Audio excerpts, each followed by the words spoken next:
Hello tout le monde, je suis très contente de vous retrouver aujourd'hui pour la première vidéo de l'année à tous. Donc bonne année, même si mercredi ou jeudi, suivant quand je vais arriver à la montée, sera en ligne la vidéo sur les vœux et les résolutions pour l'année 2017, puisque vous avez été nombreuses à me la demander. Je vous souhaite tout de même une bonne année 2017. Alors on se retrouve pour faire le bilan des 2 dernières semaines, puisque vous avez bien vu la semaine dernière, je n'ai pas posté de bilan, tout simplement parce que si vous suivez mes vlogs, vous avez dû voir que j'ai eu la grippe toute la semaine dernière et que mis à part être au fond de ce lit, je faisais pas grand chose. Hein.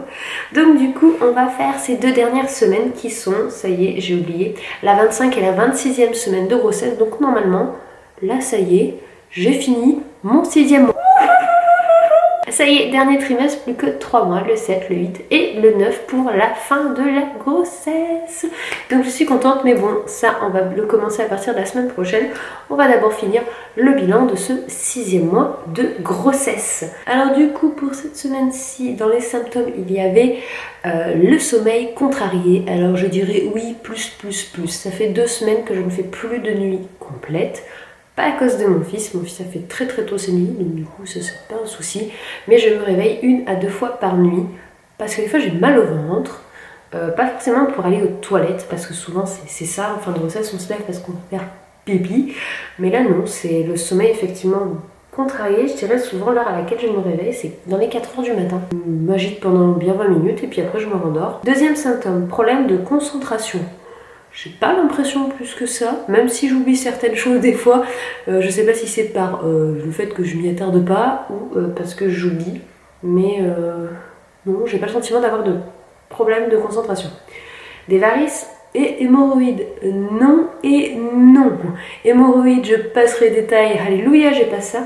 Varices, bah écoutez, non, j'ai pas de soucis à ce niveau-là, donc je suis plutôt contente. Et enfin, dernier symptôme, mauvaise humeur.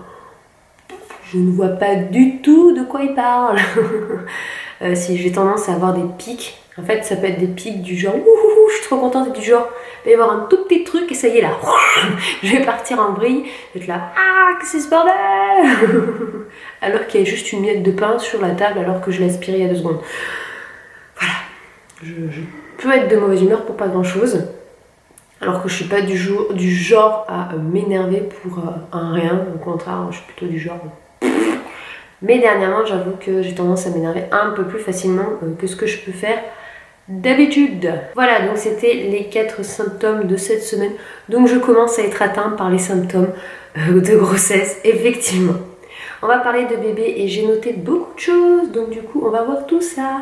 Alors cette semaine-ci, bébé fait 33 cm pour 900 grammes, donc nous sommes presque à 1 kg. Maintenant, si bébé naît, on parle de grand prématuré. Je vous en avais déjà parlé la dernière fois que bébé était viable avec des gros guillemets. Maintenant, on parle de grand prématuré. Bébé commence à entendre tout ce qui se passe dehors, la musique, la voix de papa, la voix de maman, donc du coup c'est important de commencer à bien échanger avec bébé. Donc moi je discute bien avec bébé.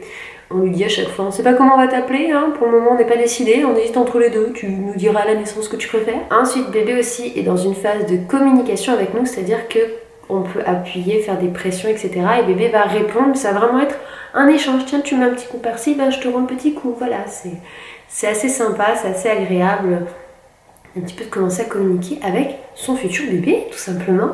Au niveau corporel, les poumons de bébé se développent et commencent à pouvoir réaliser des mouvements respiratoires.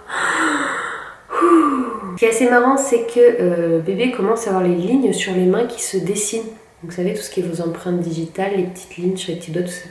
Ça commence à apparaître. Et en dernier, j'ai noté que bébé peut avoir le hoquet régulièrement dû à l'absorption du liquide amniotique, puisque bébé peut avaler et déglutir déjà depuis quelques semaines, je ne sais plus quand je vous en ai parlé, et que du coup, il peut avoir le hoquet plus régulièrement. Pour le moment, je ne l'ai pas encore senti avoir le hoquet, ma puce.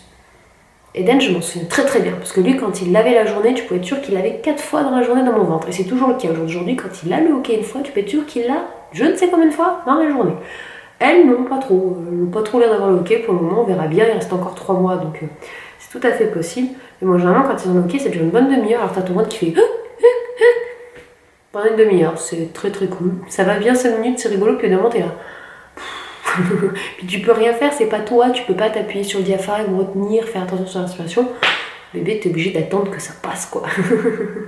Puis eux, ça n'a pas l'air de les perturber. Enfin, au pire, si ça les perturbe, ils n'ont pas l'air de pouvoir faire grand chose, les pauvres. Donc tout le monde empathie et attend sagement que ça passe. On continue et on va parler de mes 2 dernières semaines. Du coup, comment moi j'ai vraiment vécu ces 2 dernières semaines. Première chose, toujours le cas, je suis essoufflée très vite.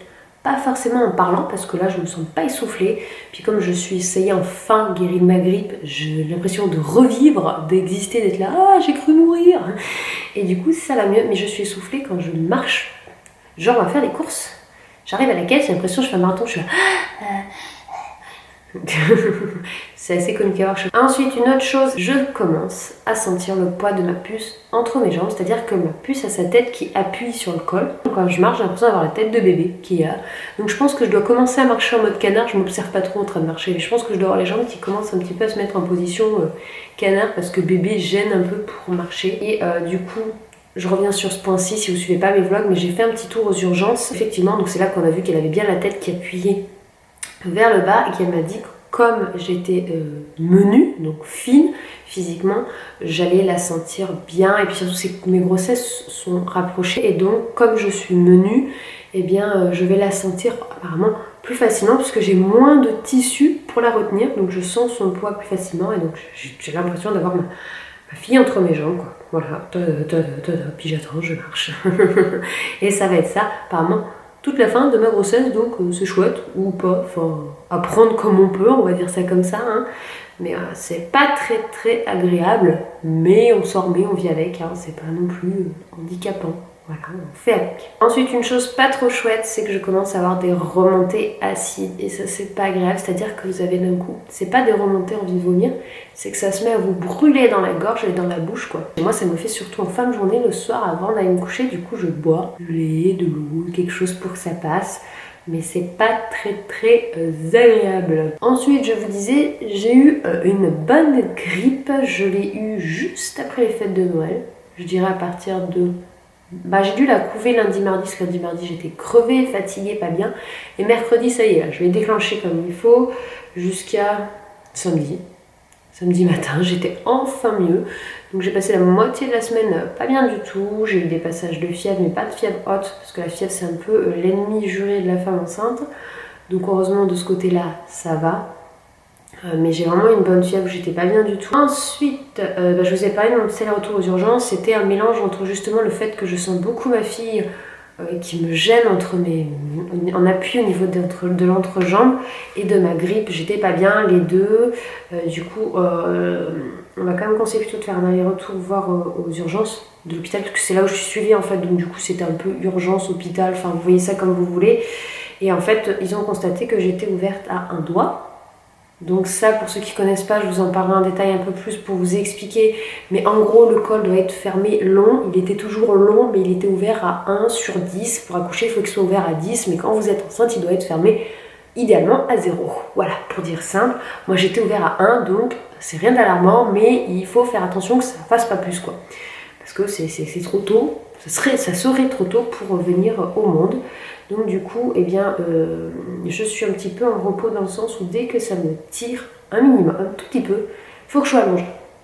Donc voilà, donc j'essaie d'avoir des moments de pause, de m'allonger, j'ai plus le droit à la voiture, enfin des choses comme ça. Donc j'attends mon prochain rendez-vous qui est le 11 janvier, le rendez-vous du 7e mois, pour voir si je peux rester debout de nouveau, si je peux reprendre un minimum la voiture, ne serait-ce que pour faire des courses ou aller voir certains membres de ma famille qui habitent à une vingtaine de minutes de chez moi, qui eux ne peuvent pas venir jusqu'à chez moi. Donc on verra bien ce que ça me dit. Rien d'alarmant, mais on va dire que je suis un peu en mode tout doux, faut y aller doucement. Voilà, et puis j'ai passé sinon les fêtes enceintes, Noël et le jour de l'an. J'ai bien profité. Bon, je suis pas quelqu'un qui mange beaucoup aux fêtes parce que moi qui suis très compliquée au niveau de nourriture, c'est des choses pour moi en tout cas spécifiques et du coup que j'apprécie peu. Donc j'ai pas énormément mangé à Noël. J'ai fait aucun excès, je n'ai rien pris de ce que j'avais pas le droit, pas d'alcool, etc. Le jour de l'an, si vous avez vu le vlog avec ma copine Elise qui est enceinte aussi, on a fait péter la bouteille de... Je croyais que c'était du champagne non alcoolisé, mais c'est pas du champagne, c'est un pétillant non alcoolisé qui a très bon goût et qu'on a beaucoup aimé prendre toutes les deux. Donc voilà, j'ai passé de bonnes fêtes, j'ai bien profité, j'étais pas spécialement fatiguée. Donc voilà comment se sont résumées un petit peu mes 2 dernières semaines, intenses entre la grippe, les fêtes, mais pas trop mal, mis à part que je suis un peu en mode tout doux, voilà, il faut que j'aille doucement pour la fin de ma grossesse. Voilà, donc comme d'habitude, n'hésitez pas à me dire en commentaire comment vous allez, que vous soyez enceinte, pas enceinte, comment vos bébés, etc. Donnez-moi de vos nouvelles à vous. Si vous aimez toujours les bilans grossesse, comme d'habitude, n'hésitez pas à mettre des pouces bleus parce que ça m'encourage à continuer à les faire et à vous partager toujours plus. À vous abonner si ce n'est pas encore fait. Moi, je vous dis rendez-vous très vite pour une prochaine vidéo et d'ici là, prenez soin de vous. Ciao!